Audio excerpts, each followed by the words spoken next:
Hello and welcome back to my channel that is UPCFS with M Rabha. तो आज हमने क्या किया, आज हमने दो टॉपिक ऑलरेडी मैंने पोस्ट कर दिया। जो भी लिया मैंने इंडियन एक्सप्रेस से लिया। अब मैं तीसरा टॉपिक उठा रहा हूँ, वो भी इंडियन एक्सप्रेस से उठा रहा हूँ। तो उस इसमें क्या है, इंडियन एक्सप्रेस वाले में, अभी तीसरे वाले में ये हम पढ़ेंगे हिजाब के बारे में। तो हिजाब का अभी एक डिसीजन आया जो कि क्या था, स्प्लिट वर्डिक्ट। स्प्लिट वर्डिक्ट का मतलब है ना तो हाँ ना तो हाँ ना तो ना, ठीक है। तो इसमें क्या था कि दो जज का एक बेंच था सुप्रीम कोर्ट का, तो उसने स्प्लिट वर्डिक्ट दिया। मतलब एक सही डिसीजन निकल के नहीं है। एक ने बोला कि हाँ बैन होना चाहिए, दूसरे ने बोला कि ना बैन नहीं होना चाहिए। ये कब होता है, ठीक है, इसके बारे में हम पढ़ेंगे। ये स्प्लिट डिसीजन कब कब होता है, ये अभी हम पढ़ेंगे नीचे।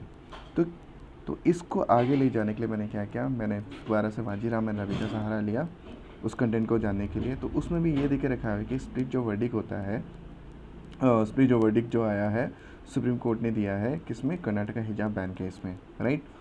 अब देखते हैं ये है क्या चीज़, स्प्लिट वर्डिक्ट। जो स्प्लिट वर्डिक्ट जो होता है, जब बेंच एक बार डिसाइड नहीं कर पाता है कि हाँ ये होना चाहिए या फिर हाँ ये नहीं होना चाहिए, तो ये डिसाइड नहीं कर पाता। ये तब होता है जब एन एनिमस डिसीजन होता है, यानी कि तुम्हारा जो कंप्लीट एग्रीमेंट नहीं होता है, या फिर क्या होता है, मेजॉरिटी जजमेंट एक ही दिशा में नहीं होता है। स्प्लिट वर्डिक्ट जो तब होता है, सेकंड पॉइंट पे आ जाते हैं।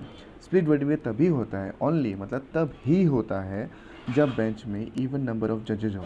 इफ बेंच का मतलब यह है ग्रुप, ग्रुप में जजेस, ठीक है, ग्रुप में जजेस होते हैं, राइट। जिसके 4 जजेस हो गया। तो जब इवन नंबर, ये देखो ये एक इवन नंबर है, इवन नंबर में तभी होगा स्प्लिट, इवन नंबर जब जज होगा तभी स्प्लिट वर्डिक्ट होगा। क्यों? क्योंकि 2 बोलेंगे हाँ और 2 बोलेंगे ना, तो मतलब निकल के ठीक से डिसीजन बाहर नहीं आएगा, राइट। ये ऐसा चीज़ होता है। तो इसीलिए जब भी इंपॉर्टेंट केसेस होते हैं, मतलब बड़े केसेस, इंपॉर्टेंट केसेस, तब क्या होता है, तब जो बेंचेस जो बैठते हैं जजेस का, वो ऑड नंबर्स में बैठते हैं, जैसे कि 3 हो गया, 5 हो गया, 7 हो गया, ऐसे बैठते हैं। इवन तो 2 जज का जो बेंच होता है वो भी बैठता है, उसको बोलते हैं डिवीजन बेंचेस, लेकिन वो काफ़ी अनयूजुअल है, यानी कि अनकॉमन है, राइट। अभी तीसरे पॉइंट पे आ जाते हैं।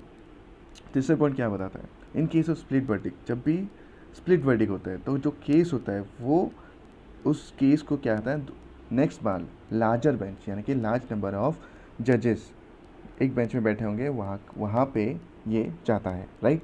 अब लार्जर बेंचेस, जैसे ही हम बोलते हैं कि स्प्लिट वर्डिक्ट आ गया, उसके बाद हम लार्जर बेंच को क्रिएट किया गया ताकि उसका वर्डिक्ट वो दे सके।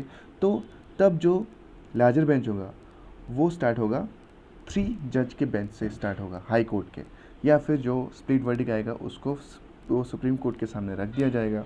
जैसे सुप्रीम कोर्ट के सामने रख दिया जाएगा तो क्या होगा, जैसे कि ये हो गया अपना हिजाब वर्डिक्ट, जो हिजाब वर्डिक्ट जो आया था जो कि स्प्लिट वर्डिक्ट था, तो उसमें CJI का रोल बहुत इंपॉर्टेंट है। देखो ये CJI जो है उसके पास एक प्रिविलेज रहता है जिसका नाम होता है master of the roster. Why वैसे मास्टर ऑफ द रोस्टर, क्योंकि मास्टर ऑफ द रोस्टर ये होता है कि उसको एक प्रिविलेज दिया जाता है कि वो लार्जर बेंच को कंस्टिट्यूट कर सके, ताकि ऐसे स्प्लिट वर्डिक्ट को वो एक रियल वर्डिक्ट दे सके, राइट। तो ये हो गया। अब हम पढ़ेंगे अर्लियर केसेस। अर्लियर केसेस में देखो ये 2 बेंच, जैसे मैंने बोला था इवन नंबर, ये देखो 2 बेंच, 2 जज bench, right. Delhi high court का क्या किया था, उन्होंने स्प्लिट वर्डिक्ट दिया था।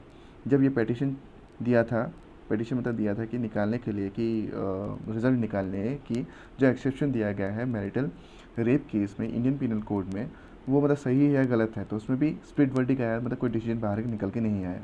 सेकेंड है Madras high court division bench, इसमें क्या हुआ, disqualification of AIA DMK MLA का लिंक होना TTV दिनाकरम केस में, ठीक है। इसमें भी स्प्लिट डिसीजन निकल के आया, मतलब कोई डिसीजन निकल के नहीं आया।